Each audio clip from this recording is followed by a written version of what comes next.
पौराणिक कथाओं में एक ऐसे योद्धा की कहानी मिलती है जिसका क्रोध समंदर को सुखा दे और जिसकी प्रतीक्षा आज भी इसी पल भी जारी है। आज हम भगवान विष्णु के उसी अमर अवतार परशुराम की अनंत गाथा में उतरेंगे। चलिए सीधे उस सवाल पर आते हैं जो बहुतों को हैरान करता है। क्या यह संभव है कि भगवान विष्णु का कोई अवतार आज भी इस कलयुग में पृथ्वी पर जीवित हो? तो इसका जवाब है हाँ। हिंदू धर्म के 7 चिरंजीवियों यानी अमरों में से एक आज भी हमारे बीच हैं। और यहीं से परशुराम की कहानी शुरू होती है, एक ऐसे योद्धा की कहानी जिसकी प्रतीक्षा अभी खत्म नहीं हुई है। देखिए, विष्णु के छठे अवतार के रूप में परशुराम को अमरता मिली, पर यह कोई इनाम नहीं था। ये एक जिम्मेदारी थी, एक खास मकसद के लिए, एक ना खत्म होने वाली प्रतीक्षा। परशुराम को समझने के लिए उनके उस प्रचंड क्रोध की जड़ तक जाना ही होगा, और इसकी शुरुआत होती है उनके पिता ऋषि जमदग्नि के एक ऐसे आदेश से जिसने उनकी जिंदगी हमेशा के लिए बदल दी। जरा उस दृश्य की कल्पना कीजिए। ऋषि जमदग्नि अपनी पत्नी रेणुका की पवित्रता पर शक करते हैं और उनका क्रोध इतना ज्यादा होता है कि वो अपने ही बेटों को अपनी मां का सर काटने का आदेश दे देते हैं।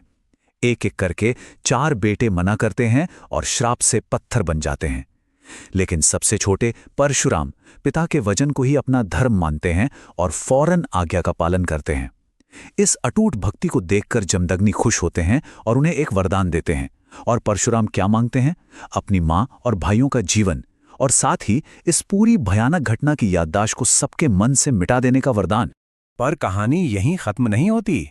कुछ समय बाद क्षत्रिय राजा कार्तवीर्य अर्जुन के बेटे ऋषि जमदग्नि की हत्या कर देते हैं। बस यही वो घटना थी जिसने परशुराम के अंदर बदले की आग को भड़का दिया। और उनका बदला वो कोई आम बदला नहीं था। उन्होंने इस धरती को अहंकारी क्षत्रिय वंश से 1-2 बार नहीं बल्कि पूरे 21 बार खाली कर दिया। यह आंकड़ा उनके क्रोध और उनकी शक्ति की भयावहता को दिखाता है। लेकिन परशुराम की पहचान सिर्फ एक विनाशक के तौर पर नहीं है। उनकी कहानी का एक और बहुत अहम पहलू है, एक महान गुरु के रूप में उनकी भूमिका। उन्होंने महाभारत के कई बड़े बड़े योद्धाओं को शिक्षा दी और उनके सबसे मशहूर शिष्यों में से एक थे कर्ण। अब कर्ण तो जन्म से क्षत्रिय थे, लेकिन परशुराम ने क्षत्रियों को शिक्षा न देने की कसम खाई थी। इसलिए कर्ण ने ब्राह्मण का भेष बनाया और उनसे ज्ञान हासिल किया। कर्ण की गुरु भक्ति की परीक्षा एक बहुत ही कठिन मोमेंट में हुई। एक दिन परशुराम कर्ण की गोद में सर रखकर सो रहे थे। तभी एक कीड़ा कर्ण की जांघ में घुसकर उनका खून पीने लगा। दर्द भयानक था, लेकिन गुरु की नींद ना टूटे इसलिए कर्ण बिना हिले डुले बैठे रहे।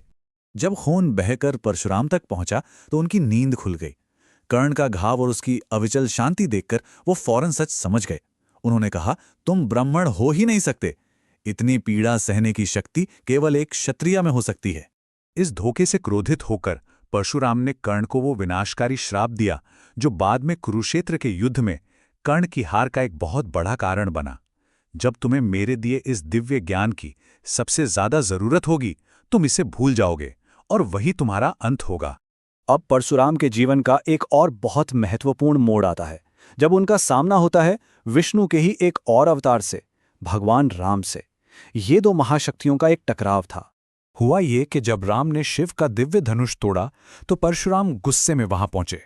उनके क्रोध को देखकर लक्ष्मण ने तंज कसते हुए कहा, बचपन में हमने ऐसे कितने ही छोटे धनुष तोड़े, तब तो आपने कभी इतना गुस्सा नहीं किया। लक्ष्मण का ये व्यंग्य आग में घी डालने जैसा था। परशुराम और भी भड़क उठे और बोले, अरे राजकुमार, लगता है मौत के डर से तुम्हें होश नहीं है। क्या भगवान शिव का यह विश्व प्रसिद्ध धनुष किसी मामूली धनुष जैसा है? जब क्रोध अपने चरम पर था, तब श्रीराम ने विनम्रता और शांति का रास्ता अपनाया। उन्होंने परशुराम को अपना असली दिव्य स्वरूप दिखाया। उस एक पल में एक अवतार ने दूसरे अवतार को पहचान लिया। परशुराम का क्रोध शांत हुआ और वे तपस्या के लिए लौट गए। तो परशुराम की कहानी सिर्फ धर्म ग्रंथों में नहीं है, ये तो भारत की मिट्टी में, यहाँ की जमीन में बसी हुई है। आज भी देश के कोने कोने में उनके पदचिन्हों के निशान मिलते हैं। सोचिए, राजस्थान में वो गुफा है जिसे उन्होंने अपने फरसे से बनाया था। अरुणाचल में वो कुंड है जहां उन्होंने खुद को पाप मुक्त किया। झारखंड में आज भी ये मान्यता है कि उनका फरसा जमीन में गड़ा है, और महाराष्ट्र का तटीय इलाका तो परशुराम भूमि ही कहलाता है, जिसे उन्होंने समुद्र से जीता था। हर जगह उनकी गाथा का एक अध्याय सुनाती है। तो अब हम घूम फिरकर उसी सवाल पर वापस आते हैं जिससे हमने ये सफर शुरू किया था। परशुराम आज भी जीवित क्यों हैं? उनके इस क्रोध का, उनकी तपस्या का और उनके ज्ञान का आखिरकार अंतिम उद्देश्य क्या है? उनकी अमरता, उनका वो अद्भुत युद्ध कौशल और एक गुरु के रूप में उनकी वो गहरी समझ, ये सब कुछ बेकार नहीं है। इन सभी गुणों का संगम एक अंतिम, एक बहुत बड़े उद्देश्य के लिए हुआ है। उनका असल मकसद है कलयुग के अंत में प्रकट होना और भगवान विष्णु के अंतिम अवतार कल्कि के युद्ध कला और आध्यात्मिक गुरु बनना। वही कल्कि को प्रशिक्षित करेंगे ताकि इस दुनिया में दोबारा धर्म की स्थापना हो सके। तो परशुराम सिर्फ अतीत की कहानी नहीं है, वो भविष्य की एक बहुत महत्वपूर्ण कड़ी भी हैं।